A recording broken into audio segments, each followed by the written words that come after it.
Omar Nguer, bonjour. Bonjour.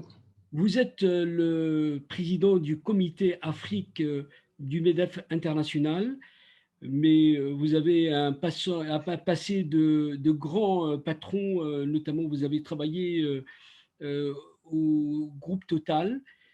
Comment aujourd'hui travaillez-vous sur la dimension du MEDEF international dans ce comité Afrique, avec cette pandémie qui semble pétrifier le monde?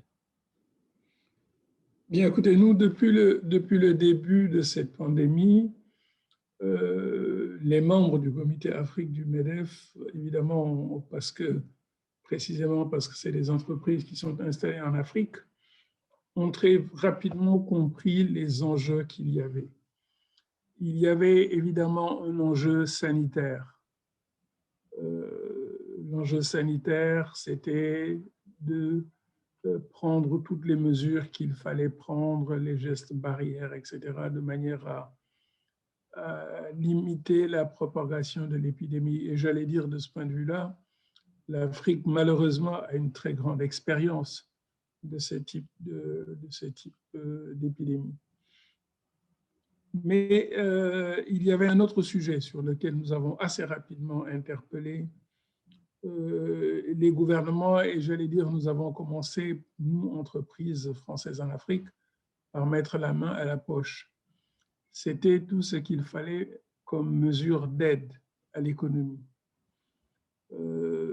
Évidemment, le quoi qu'il en coûte, qui est le credo en Europe, ne peut pas être le nôtre en Afrique, simplement parce que les ressources en Afrique sont limitées. Et malgré les efforts qui ont été faits aussi bien par les entreprises étrangères installées localement que par les entreprises locales, par la société civile, par des particuliers, par des partenaires au développement, on s'est aperçu très vite que dans beaucoup de pays, les mesures, par exemple, de distribution de nourriture qui étaient faites aux populations les plus vulnérables, les mesures d'aide aux entreprises. Moi, je pense à un pays comme mon pays d'origine, le Sénégal, ou d'autres pays, pays comme la Gambie, qui sont des pays qui sont très, très, très touristiques, où le tourisme représente une part importante du PIB nominal, et ça, on ne tient pas compte de tout ce qu'il y a derrière, toutes les chaînes de valeur qu'il y a derrière. Absolument, mais aujourd'hui, comment vous avez fabriqué votre économie en termes d'action pour être dans ce contexte contraint et particulier, pour continuer vos missions d'information, pour travailler votre stratégie de cette relation particulière avec l'Afrique? Et comment ça se passe au niveau de votre agenda en termes d'action et d'efficacité? Non, nous essayons d'être d'abord à l'écoute des pouvoirs publics locaux. Je pense que ça ne sert à rien de venir expliquer aux pouvoirs publics, aux ministères, aux différents gouvernements ce qu'il faudrait faire. Notre rôle, nous, c'est quand on nous appelle ou quand on participe à des discussions qui permettent d'orienter des choix, d'avoir notre mot à dire, et puis surtout, comme entreprise, d'être exemplaire. Exemplaire dans les comportements, exemplaire par exemple, les gestes barrières. Je veux dire, très rapidement, dans nos entreprises, le port du masque a été dans presque toutes nos entreprises. Assez rapidement, nos employés se sont mis à porter le masque. Des mécanismes sont mis en place dans beaucoup d'entreprises pour tester et financés par les entreprises. C'est ce genre de choses dans lesquelles nous aidons les, les, les pouvoirs politiques. Mais nous ne sommes pas en charge de la définition, évidemment, des politiques de santé publique dans les pays. Alors comment aujourd'hui dans votre action, pourriez-vous, pour juste planter le décor, nous indiquer la géographie de votre présence, des entreprises qui sont, puisque vous avez une approche continentale en réalité, même si la partie francophone reste un précaré pour la France. Oh, moi, je n'aime pas ce mot de précaré. La partie francophone n'est pas un précaré. Moi, j'ai été pendant longtemps directeur Afrique de Total pour l'Afrique. Et à l'époque, j'ai quitté ces fonctions en 2016, pardon, pour entrer au comité exécutif et prendre la responsabilité de la distribution. Quand je quittais mon poste, les trois filiales de Total qui vendaient le plus en Afrique, c'était le Nigeria, l'Afrique du Sud et l'Égypte. On est quand même loin du précaré francophone. On a bien compris, votre ambition est de vraiment d'effacer cette expression et d'aller vers cette rénovation dont vous avez vraiment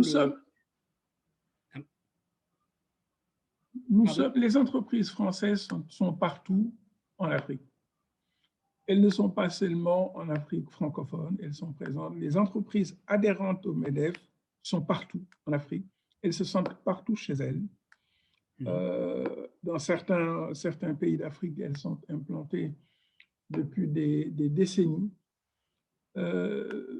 Et je pense qu'il y a une particularité dans les entreprises françaises.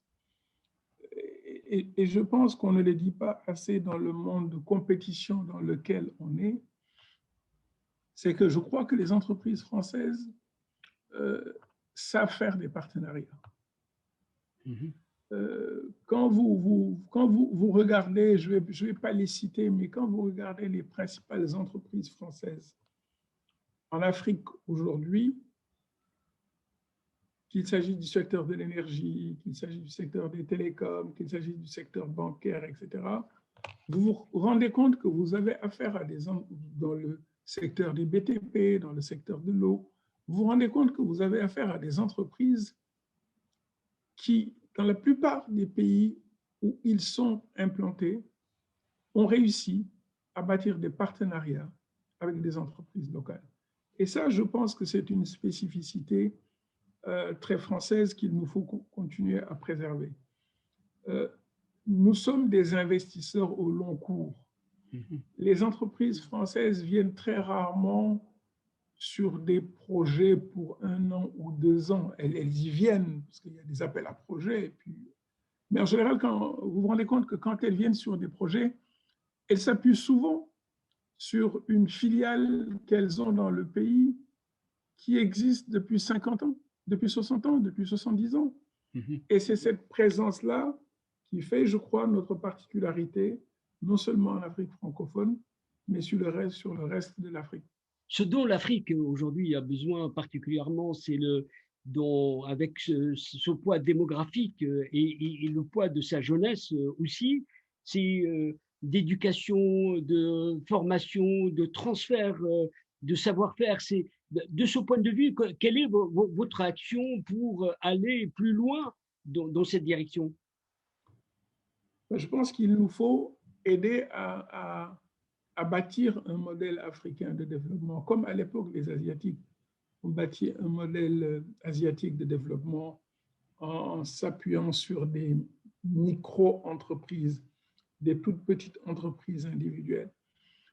Et je pense que nous devons aider, d'une part, les pays d'Afrique dans ce chemin-là. Il y a probablement beaucoup d'opportunités, créer sa petite micro-entreprise d'1, 2 personnes. D'autre part, il y a un autre sujet qui est un sujet auquel il faut qu'on prête tous attention, c'est arriver à fixer les populations rurales sur les terres. Oui. Euh, toute politique qui ignorerait cet aspect aujourd'hui, qui fait que le rêve de 80% de la jeunesse en milieu rural, c'est de venir dans les banlieues des villes et in fine de prendre des bateaux pour venir en Europe. Ignore ou fait semblant d'ignorer quelque chose qui est, à mon avis, qui peut être lourd de conséquences dans l'avenir. Alors C'est toutes ces justement, choses. c'est-à-dire que la France a des atouts, notamment sur ce qu'on appelle les smart cities, sur les villes durables. L'Afrique connaît un urbanisme inimaginable et même inédit. Comment aujourd'hui accompagner l'Afrique dans cette phase-là, dans cette espèce d'intelligence du monde, dans cette préparation du futur avec des technologies et des moyens d'innovation? Comment vous le faites, vous, au niveau du MEDEF et des entreprises qui sont agrégées autour de vous? Comment on peut faire pour aider des jeunes qui sortent d'université à avoir des stages de longue durée, qui leur donnent un, un avant-goût de ce que c'est que le travail, même si après ils ne sont pas embauchés. Vous savez, moi, je crois énormément aux vertus du travail dans l'éducation du citoyen. Le lieu de travail est un lieu où on apprend la citoyenneté. Le lieu de travail est un lieu où on apprend qu'on ne parle pas à une femme d'une certaine manière. Le lieu de travail est un lieu où on apprend à respecter les différences. Oui. Mais ça, c'est un travail au long cours. C'est-à-dire qu'aujourd'hui, comment non, entrer mais si vous arrivez tous les ans, vous, les entreprises en Afrique, françaises ou européennes, si vous arrivez tous les ans à dire on va prendre des dizaines de milliers de jeunes à qui on va donner des stages d'1 an, eh bien, ce seront autant de dizaines de milliers de jeunes à qui vous aurez d'abord donné un petit peu une opportunité, une chance de côtoyer, d'intégrer le monde du travail et d'y apprendre la citoyenneté. Donc, vous avez d'un côté, pour me résumer sur cette jeunesse-là, ce qui peut être fait pour les jeunes en milieu urbain, leur donner un petit peu d'espoir, éviter qu'elles prennent les pirogues pour essayer de venir en Europe, sachant quand elles prennent les pirogues qu'elles ont une chance sur deux de mourir en mer. C'est absolument terrible, parce que ceux qui prennent les pirogues ne sont pas des fous, ils lisent. Et vous savez, quand vous avez un ami qui prend une pirogue pour venir en Europe et que cet ami vous dit au revoir, si au bout de 6 mois, il ne vous a pas passé un coup de fil, c'est qu'il est mort. Oui. Alors, Donc, vous pouvez justement, faire les statistiques de vos amis que vous avez perdus. Donc, ça, c'est le monde urbain. Et puis, ce qu'il y a à faire pour la jeunesse en milieu rural. Moi, j'aime beaucoup les programmes d'un certain nombre de pays que je ne citerai pas, mais tout ce qui est programme d'électrification rurale, de routes en milieu rural pour évacuer les productions, de digitalisation, d'accès à Internet de manière générale. Mais c'est des choses comme ça qui font que les gens restent oui. Alors, plutôt dans leur terroir, dans leur environnement, plutôt que de venir dans les banlieues des grandes villes. l'Afrique regorge, on le sait, de matières premières. Est-ce que la zone de libre-échange qui a été mise en place va changer la donne pour vous. Est-ce que vous, en tant qu'entreprise française, cette zone pourrait être véritablement un moment très fort pour pouvoir déployer le savoir-faire français et surtout entrer dans cette transformation des matières premières sur place? Non, mais c'est tout à fait votre question est tout à fait juste. Et nous avons consacré pas mal de débats autour de la zone de libre-échange. Nous y croyons absolument au MEDEF international parce que, d'abord pour une raison simple, c'est que ce projet-là ne part pas de zéro. On part quand même de zones de libre-échange qui existent ça et là en Afrique. Donc, ce n'est pas une feuille blanche sur laquelle il s'agit d'écrire l'histoire de la zone de libre-échange. Oui.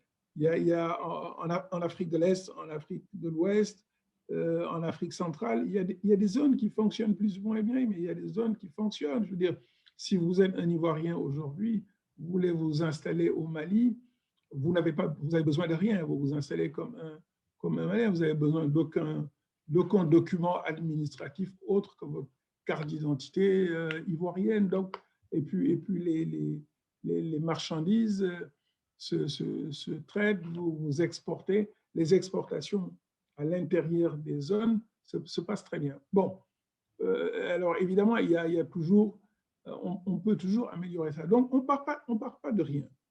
Et moi, ce que je souhaite, ce que souhaitent beaucoup de nos membres, c'est dire il nous faut bâtir des champions africains. Mais des champions africains, on les bâtit en faisant des partenariats entre des entreprises françaises et des entreprises africaines, qu'il s'agit de mettre à un certain niveau.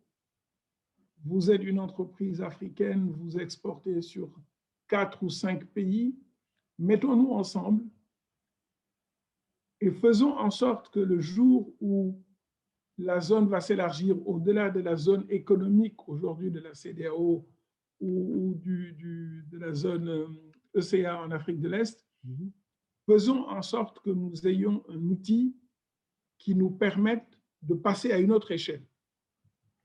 Et ça, ceux qui arriveront à faire ça seront les grands gagnants de la zone de libre-échange. Merci en tout cas, Momar Nguer, d'avoir été avec nous. Je rappelle que vous êtes le président du comité Afrique du MEDEF international, qui est le patronat, c'est la sœur du patronat français, et que vous êtes un grand connaisseur des deux côtés de la Méditerranée, côté Afrique et côté France. Merci d'avoir été avec nous. Merci, Jean. Au revoir. Bonne journée.